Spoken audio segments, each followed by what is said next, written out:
This module explores the gendered disparities in access to critical agricultural resources, land, credit, and inputs, with a specific emphasis on how women and youth are disproportionately excluded from ownership, control, and utilization. It unpacks the cultural, legal, institutional, and economic dynamics that perpetuate inequality and impede inclusive agricultural transformation.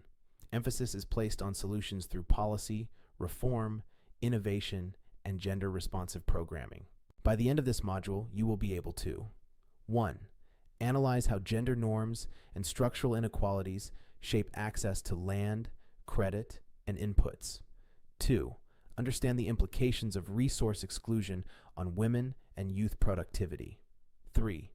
Identify legal and customary land systems and their gender dimensions. 4. Assess financial inclusion strategies and gender-sensitive agricultural loan models. 5. Recommend institutional reforms that promote equitable resource distribution in agriculture. Understanding gendered access. Gendered access refers to the differential ability of individuals based on gender to own, control, and benefit from productive resources.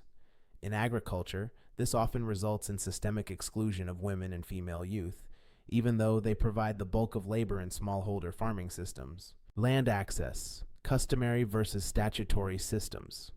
A. Customary land tenure, dominant in many African rural settings, governed by patriarchal norms. Land is inherited through male lineage. Women typically gain land access through marriage, but this is insecure, temporary, and revocable. B. Statutory land rights. Provide legal backing for individual land ownership, but implementation is weak. In many cases, legal frameworks lack enforcement mechanisms or do not override customary practices. C. Gendered outcomes. Women own less than 15% of agricultural land globally, despite being responsible for 60 to 80% of food production in some countries. Youth, particularly young women, rarely inherit or purchase land, making their agricultural participation informal and precarious. Barriers to credit and finance. A. Collateral requirements. Formal financial institutions demand land titles or assets, which women and youth often lack.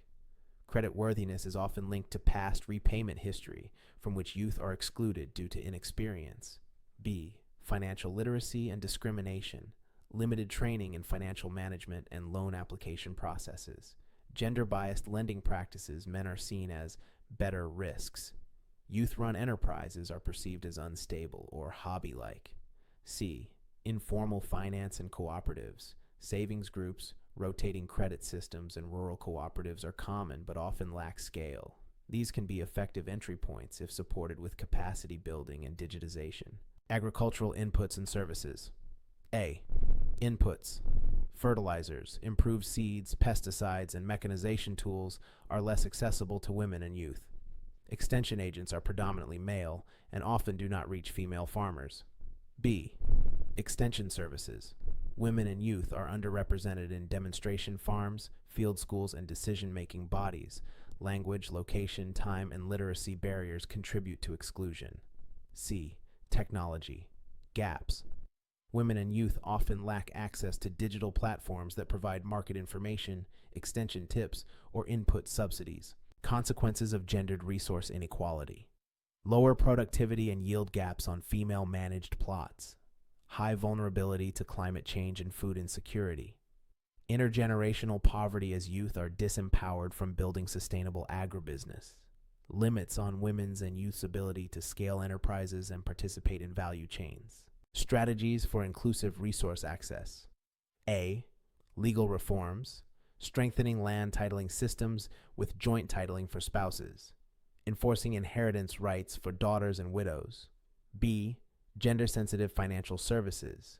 Design of youth and women-targeted loan products, including group guarantees, startup grants, and micro-leasing. Use of mobile banking and fintech to bypass discriminatory banking systems. C. Inclusive extension and input programs, recruiting female extension workers, offering time-flexible training and local language materials. Subsidy programs that prioritize women and youth registrants. D. Community engagement and cultural change. working with local leaders and gatekeepers to change harmful gender norms, educating men on the benefits of shared decision-making and land ownership. E. Collective action and women's cooperatives, forming agribusiness associations, input buying groups, and processing clusters that empower women and youth collectively. Case studies. Ethiopia. Land certification programs increased women's investment in land and security. Uganda. Gendered agricultural financing models helped young female entrepreneurs start goat farms.